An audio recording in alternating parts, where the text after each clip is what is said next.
I'm Josh. Today we're here to talk about climbing shoes. There, as you can see, is lots of different types of climbing shoes. Many styles, many companies that make them. So we're going to cover the advantages and drawbacks of different types of shoes. So we're going to start with a more basic pair. A nice flat sole to them, very stiff, lace up. These are great beginner shoes. Good for climbing routes because of the good solid platform.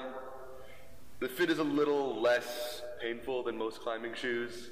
And with the thicker rubber that you have on them, they're going to last a lot longer. As you start progressing into more difficult routes and more difficult bouldering, you want to move to something a little more aggressive and a little bit more asymmetrical in the toe shape. If you notice the difference between the two, the yellow ones on the left have a much more asymmetrical toe shape, which allows you to place a lot more weight on your big toe. Again, they're a little bit downturned, so they're a little bit aggressive, so they work very well on overhangs.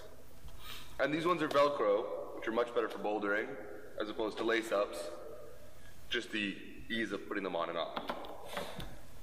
So as we start to get into more advanced shoes, the aggressiveness of them very much increases.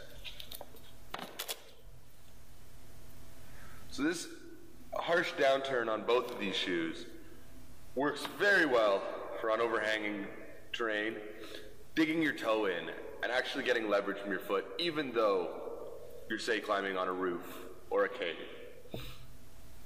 They also fit a great deal more tightly and conform to your foot, making them more of a rubber sock than the stiff platform of the beginner shoes. They have a lot more flex to them. And because the rubber's thinner, they do wear out a great deal faster.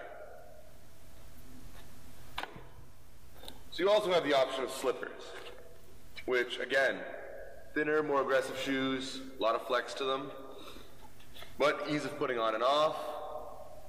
The downside to them is the wear.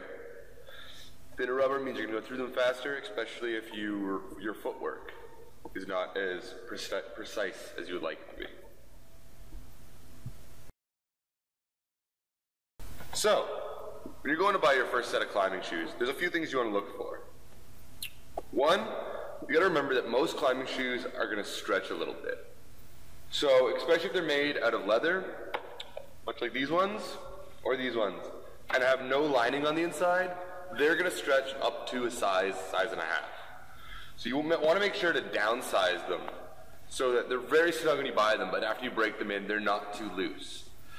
If you end up buying your shoes too big, you have the same problem you'd have with running shoes being too big. You're not going to be able to get any purchase with your toes. They're going to slide out, your feet are going to slide around in them. They're generally going to be useless for climbing. Also, on buying your first pair of shoes, there is no need to go out and spend $150, $200 on the most top-of-the-line shoe. To be honest, as your first pair of shoes, that's probably a very aggressive shoe with very thin rubber. You're probably going to wear through it very quickly. You're better to go in the lower end of the price range and find something a little bit thicker, a little bit plainer looking, but it's going to be able to take the abuse of learning to climb on it.